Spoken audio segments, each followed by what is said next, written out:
Hello friends, Gayatri క్రియేషన్కు స్వాగతం. గాయత్రి క్రియేషన్లో ఈరోజు మనం కృష్ణావతారం 4వ భాగం గురించి చెప్పుకోబోతున్నాం. ఈ భాగంలో శ్రీకృష్ణుడి శైశవ క్రీడలు ఉంటాయి. రాను రాను కృష్ణుడు చేసే ఆగడాలు మితిమీరిపోయి గోపకులను బీభత్సంలో ముంచెత్తాయి. ఏం చేయాలో తోచక వాళ్ళు దిమ్మరపోయి చూస్తూ ఊరుకున్నారు. గోపికలు మాత్రం అలా ఊరుకోలేదు. వారంతా కూడబలుకొని ఒక జట్టుగా యశోద వద్దకు వెళ్ళి ఆమెపై విరుచుకుపడ్డారు. ఓయమ్మ, నువ్వుగాక ఒక గారాల కొడుకును కన్నావు, వాడితో మేం పడే పాటలు కూడా కాస్త చూడు మరి. పోనీ చిన్నవాడు కదా అని చూస్తూ ఊరుకున్నందుకు ఇలాగైనా చేసేది? మీరు గొప్పవాళ్ళైతే అవుదురుగాక, అసలు తప్పంతా నీదే. నీవే వాణ్ణిలా తయారు చేసి మా మీదికి పంపకం చేశావు. నీ గుండెలో జాలి అనేది ఏ కోసానా ఉన్నట్టు లేదు. నీ ముద్దుల కొడుకు ఏం చేశాడో చెవులారా విను అని ఒకటి అంటుండగా మరొకటి ముందుకు వచ్చి, ఏం చేశాడా? మా ఇంట్లో జరబడి 10 కుండల నెయ్యి, పెరుగు, పాలు తాగేశాడు. కో అంటూ కడవలన్నీ బోర్లా తోసేసి పారిపోయాడు. మా వంటి పేదవాళ్ళకింతకన్నా ఏం కావాలి? మేమెలా బతికేట్టు అన్నది. అంతలో మరొక గోపిక ముందుకు వచ్చి, ఓ తల్లి, నీ కొడుకు రాక్షసుడు. నేను బాణల్లోనూ ఉట్ల మీద వెన్న పెట్టి ఉంచితే అంతా వెన్న తిని బాణలు పడదోసి ఉట్లు తెంచాడు. మేము వీడితో ఎలా వేగాలి? ఎక్కడికి పోవాలి అన్నది. మరొకట అమితమైన కోపంతో చేతులు తిప్పుకుంటూ నాట్యం చేస్తున్న దానిలాగా యశోదను సమీపించి, వెనుకింట్లో ఎన్నో నెతిబాన్లున్నాయి, తలుపుకు తాళం పెట్టి ఉంచాను. నీ మాయదారు కొడుకు వచ్చి పడి తలుపును తాళంతో సహా విరగదన్ని లోపల జొరబడ్డాడు. నేను హడలిపోయి పారిపోయాను. నెయ్యంతా తాగాడో ఏం చేశాడో ఏమో, వెళ్ళి చూద్దును కదా. ఒక్క బొట్టు నెయ్యి లేదు. దేశం గొడ్డుపోయిందా తల్లి? ఈ పాటలు పడే కన్నా ఈ పల్లెకు అగ్గు పెట్టేసి మా పశువులతో ఇంకో చోటికి పోయి నిక్షేపంగా బతుకుతామన్నది. మరొకట వెనక నుంచి అందరినీ నెట్టుకుంటూ ముందుకు వచ్చి, అదంతా ఏం వింటావు? మా ఇంట జరిగిన ఘోరం విను.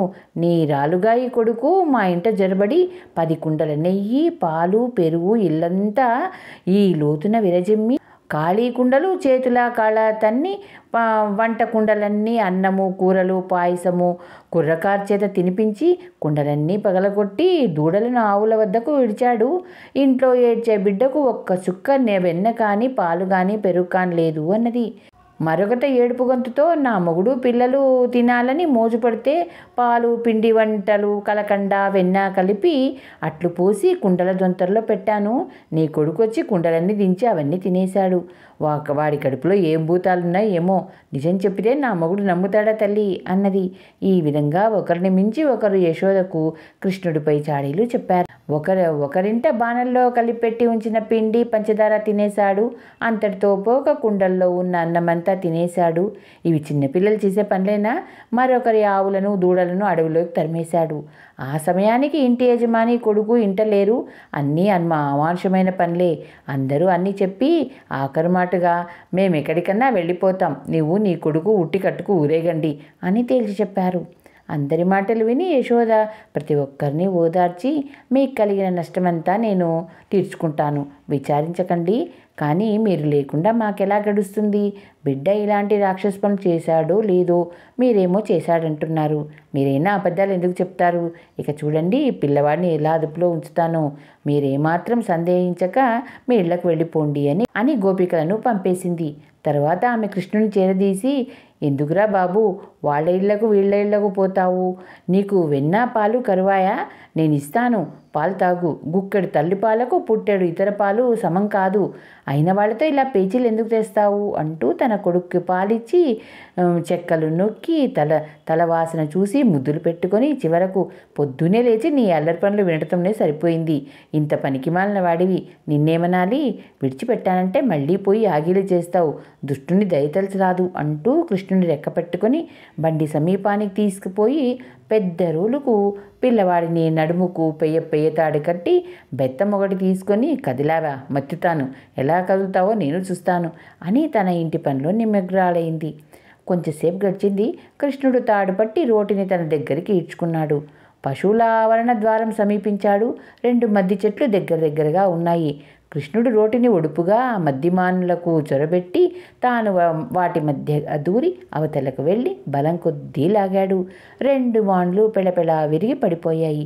అనేక మంది గోపికలు, గోపకులు పరిగెత్తుకుంటూ వచ్చి జరిగింది చూశారు. కొందరు గోపికలు యశోద వద్దకు పరిగెత్తెళ్ళి, ఏం రాక్షసి బిడ్డమ్మ, నీ కొడుకు, వాడిని ఎక్కడైనా రోటికి కట్టి పెడతారా? వాడు కాస్త వెళ్ళి ఇంతేసి చెట్లను విరిచి మీద పడేసుకున్నాడు. ఇలా తెలివిగా చేశానుకుంటున్నావు కాబోలు, వెళ్ళి బిడ్డకు ప్రమాదం రాకుండా చూసుకో అని చెప్పారు. యశోదకి ఈ మాట వినగానే గుండె జల్లుమంది. అయ్యయ్యో అని కేక పెట్టి బయట జారిపోయేది, జుట్టుముడి ఊడిపోయేది కూడా తెలియకుండా పరుగు తీసింది. గోపికలు ఆమె వెంట పరిగెత్తారు. ఈలోపుగా నందుడు, ఇతర గోపికలు అక్కడికి వచ్చి విరిగిపడి ఉన్న చెట్ల మధ్య కృష్ణుడు మేఘాల మధ్య చంద్రుడిలాగా నవ్వుముఖంతో కూర్చొని ఉండటం చూశారు. నందుడు చప్పున వచ్చి పిల్లవాడి నడుము కట్టు ఉన్న పలుతాడు విప్పి కుర్రవాణ్ణి ఎత్తుకొని, వీడి నడుముకు తాడేమిటి, తాటికి రోకలేమిటి, దీన్ని ఏడ్చుకుంటూ వీడింత దూరం ఎలా వచ్చాడు, ఇంత పెద్ద మాన్లు ఎలా విరిగిపడ్డాయి, ఏమిటిదంతా అని అడిగాడు. యశోద వచ్చి తానే కుర్రవాణ్ణి రోటికి తాడుతో కట్టానని చెప్పింది.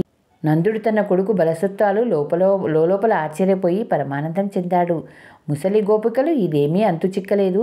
ఒక గాలి లేదు, పిడుగుపాటు లేదు, ఏనుగు ఇటుకేసి రాలేదు, పోనీ సేనలన్నా రాలేదు. ఇలాంటి సబబైన కారణాలేవి లేకుండా చంటి విధవ ఇంతేసి చెట్లను పడగొట్టాడు కదా, ఇంతకంటే ఉత్పాతం ఏం కావాలి? ఇదేమన్నా మొదటిసారి కనుకనా? రాక్షసుముండ పూతన మంతం చచ్చింది, అంతలా ఓ బండి అకారణంగా ముక్కలైంది. ఇక్కడ ఉండటమే ప్రమాదంగా ఉంది, కానీ పుట్టి పెరిగిన ఈ చోటు విడిచి ఎక్కడికి వెళ్ళిపోతాం అని తమలో తాము అనుకుంటూ తమ తమ ఇళ్లకు వెళ్ళిపోయారు. చాలా రోజులు గడిచాయి. బలరాముడికి 8 ఏళ్ళు, కృష్ణుడికి 7 ఏళ్ళు నిండాయి. వాళ్ళు తమ ఈడు గోపబాలతో కూడి ఆడుతూ, దూడలతో ఆడుకుంటూ ఉత్సాహంగా కాలం గడుపుతున్నారు. చేతుల్లో చద్ది చిక్కాలు, చరణాకోలాలు తీసుకుని వాళ్ళు కాళ్లకు కర్ర చెప్పులు తొడిగి వాళ్ళు పొట్టి జుట్టు ఎగరేసుకుంటూ బయటికి వెళ్ళేవాళ్ళు. చుట్టుపక్కల ఉండే భూముల్లో గట్టిగా కేకలు పెడుతూ తోడేళ్లను తరిమేవాళ్ళు.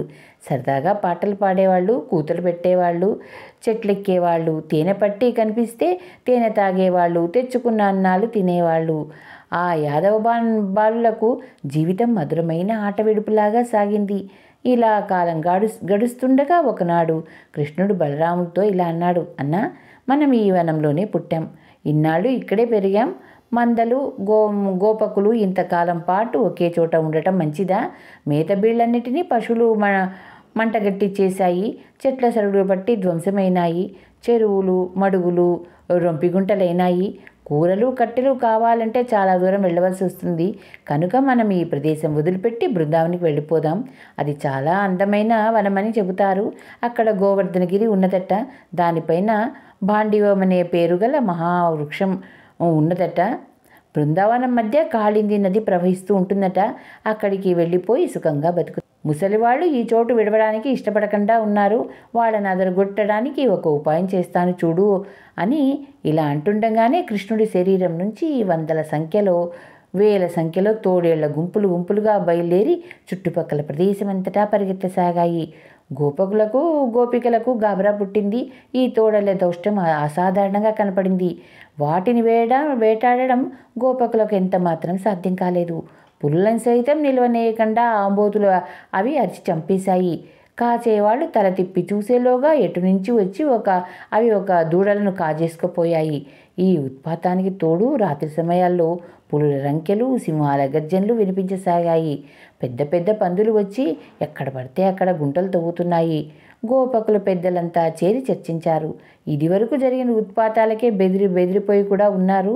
వాళ్ళు ఉన్న చోట విడిచిపెట్టలేక వాటిని సహించి ఊరుకుంటే ఇప్పుడు వాటన్నిటిని మించి ఉత్పాతం వచ్చి పడింది. ఏం చెయ్యాలి? బృందావనం చాలా దివ్యంగా ఉంటుందని అందరూ తెగ చెబుతున్నారు. కానీ అక్కడ కూడా దుర్గమ ప్రాంతాలున్నాయట. వాటిలో రాక్షసులు ఉంటారంట. ఏమైనా ఏదో ఒకటి చెయ్యాలి. ఎక్కడికైనా వెంటనే పోవలసిందే కానీ ఇక్కడ ఒక్క క్షణం ఉండటం సాధ్యపడదు. క్షణక్షణానికి ఏదో నష్టం జరుగుతూనే ఉంది అని గోపవృద్ధులు తేల్చారు. వారందరూ ఈ విధంగా అనుకుంటుండగా అక్కడికి నారదుడు వచ్చి నందగోపుణ్ణి పిలిచి దూరంగా తీసుకుపోయి, మీరందరూ కలిసి బృందావనం వెళ్ళాలనుకుంటున్నారు, కానీ అక్కడ రాక్షసులు ఉన్నారని, నీ కొడుకు ప్రమాదం వస్తుందేమోనని నువ్వు భయపడుతున్నావు, అవునా? విను, నీ కొడుకు మనుష్యమాత్రుడుగా భావించకు.